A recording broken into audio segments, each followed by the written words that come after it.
This video will show you how to properly gather that data by calibrating, using, and storing your Gamma 922 portable sign Retroreflectometer.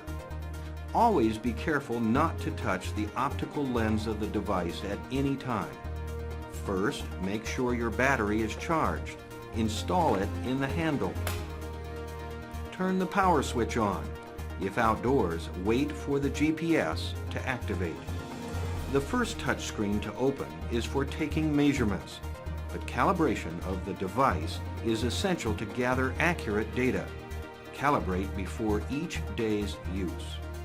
On the opening screen, press Return to Main. To view the main menu, choose the Calibrate Unit option.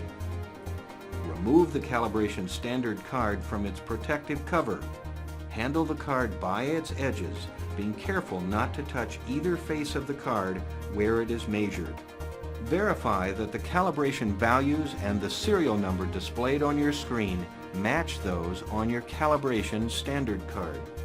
Place the black or zero side of the calibration standard card. Pull the trigger until a beep sounds. Repeat these steps using the reflective side of the standard to complete the calibration. Put the calibration standard back in its protective cover and store it in the carrying case.